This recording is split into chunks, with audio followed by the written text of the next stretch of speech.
The latest European election results are in, and I felt the need to get my thoughts on record. Both it and what it means for Scottish independence. Well, what it means to me about Scottish independence. Now, before I start, I want to make clear that I don't normally do this kind of thing. I mean, I am politically aware, but I'm not any kind of activist. But this recent European election result has, ironically, scared me into action. What we've seen in Europe, not just from the English votes, but across the whole of Europe, is a rise in nationalism. The wrong kind of nationalism. Nationalism not based on the pride of your own nation, but on the fear of others. And I fear that this is going to lead to a fractured and insular European Union, and an ineffective one. One afraid of reaching out and working with other countries, with their neighbours. Before this European election, talk of Scottish independence in Europe was one of, if you vote yes, Europe won't let you in, but vote no and you'll stay. Even before this, that kind of smelled of bullshit for me. Voting yes was maybe we'll get into Europe fast, but maybe we won't. But if we want it, we'll get it, eventually. Whereas voting no was, we'll stay in Europe until the English vote is out. Now, however, with this European election, the nationalists and Eurosceptics are practically running it. By the time we're independent, there may not be a European Union, or at least one not worth its salt joining. We've seen what UKIP has done with its previous European councillors. Nothing. They don't turn up, they abstain from or try and torpedo votes just to prevent anything from being achieved. Now they've actually got more people, they can actually have an effect. The EU will become less effective, it will become less powerful, purely because UKIP and their ilk from over the rest of Europe will sabotage it from the inside. And then the referendum will come and point to Europe's continuing failures, but will try and bury the fact that they themselves caused it. And we'll be left with closed borders, no Europe, sitting in our castles and cowering at fear at our neighbours. So, what does this actually mean for Scottish independence? Well, first off, I want to get my thoughts on the independence debate out of the way first, just so you know where I'm coming from. To me, the yes and no campaigns are fighting publicly on the wrong grounds. They're fighting over economy in Europe, it's all they seem to talk about. Neither really matters. I mean, do we get the pound or take the euro? Each side would have you believe that theirs is the only way, it's set in stone, but it's not. That's what negotiations are for. If we vote yes, the first thing both sides will have to do is sit down and reconcile. Give a little, take a little, one of those things will be currency. Pound or euro, or our own. Either way, we will find a way. For Europe, our yes campaign declares, as a breakaway existing member, will be fast-tracked in. Our no campaign declares we won, citing other rules. Both are wishful thinking, since it's never been done before. We don't know. And the thing about Europe is it's very complicated. And they've made it very complicated, so you can't get a clear answer, even if you ask them. So we won't know until we try. The only thing we do know is that there are two countries that will make it difficult for Scotland. Spain, with its Basque and Catalan movements and its existing beef with the UK in the shape of Gibraltar, they will definitely block to move an independent state from becoming an automatic EU membership.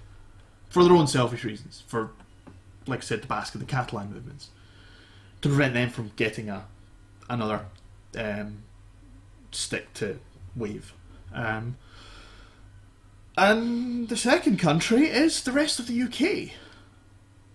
They have a reason to try and stop us from getting into Europe, to make it difficult for us. But that is something that can be negotiated with through post-independence reconciliation. If, as an independent Scotland, we decide that we want to be a part of the EU, whether we want the single currency or not, we want to be part of the European Union, The likelihood is it won't be easy. But it won't be as hard as the No campaign are making out. If Scotland wants in Europe, the easy way or the hard way, we will find a way. Now,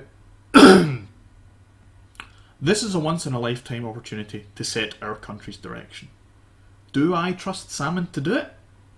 No. He's a politician. Cut from the same cloth as those at Westminster, politicians lie every day. Be it Labour, Tory, Lib Dem, SNP, UKIP, they all lie. Every time they utter a statistic. A statistic, even. There are ways of making anything look like anything else, and it happens all the time. For example, you can correlate the number of people per year who drown in swimming pools to the number of Nicolas Cage films that came out that year.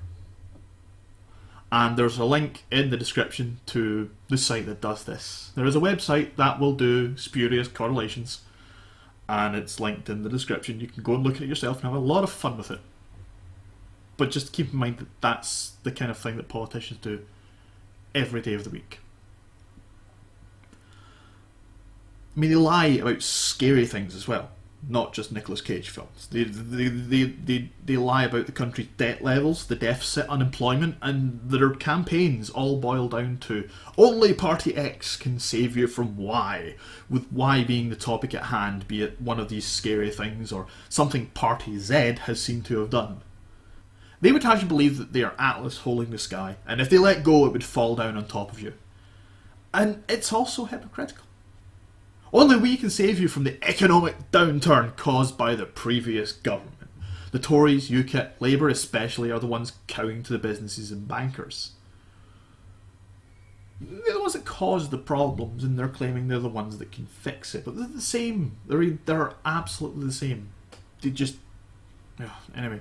So why do I think that Salmond will allow us to choose the direction of our country and not cow to these boogeymen business bankers? Because he promised it. Yeah. Yeah, okay.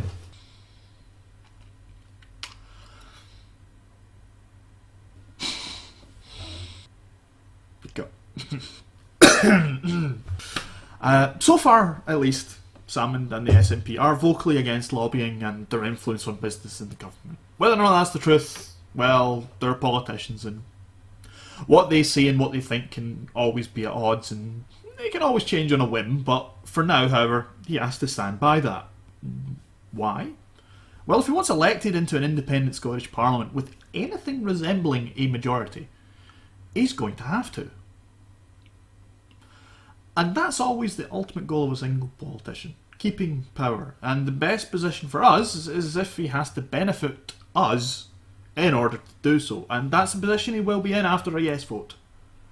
After a yes vote, between then and the forming of Parliament, at the independent Scottish Parliament, Salmond and the SNP will be at their most vulnerable and at their most susceptible to public pressure. In fact, they will be the most susceptible to public pressure that any political party has been in modern times.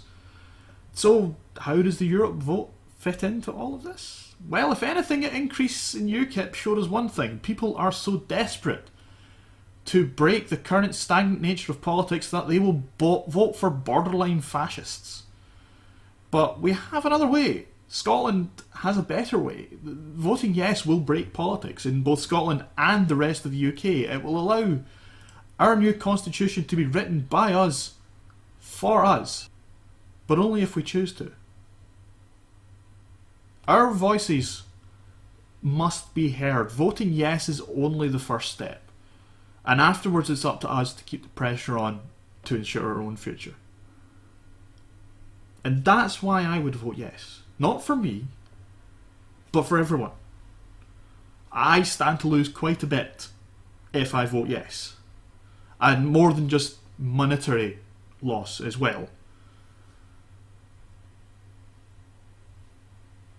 I would still vote yes.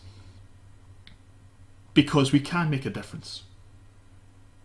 And we can only make a difference in that small period where the potential leaders and the creation of our new constitution is at the most susceptible to public pressure, to us. Whether it will be that way 10 years down the line, don't know. Will the economy ever get back to where it is now? Or will it get any better? I don't know. Nobody knows. Nobody can tell you what will happen. No one can. It is not possible for them even to predict close to what will happen, because you can take what's going on now, you can take the money that we have, you can take the money that we're going to have, potentially, and just extrapolate that out, but it completely ignores the fact that people are people, and politicians are politicians, and everyone is an asshole. And when Scotland goes independent, it will all come down to reconciliation. They're taking their hardline stances now because they're hoping to fear people into voting no. And they're taking their hardline stances on the yes to try and allay those fears. But neither side is telling us the truth. And the truth is, they don't know. Nobody knows until we do it.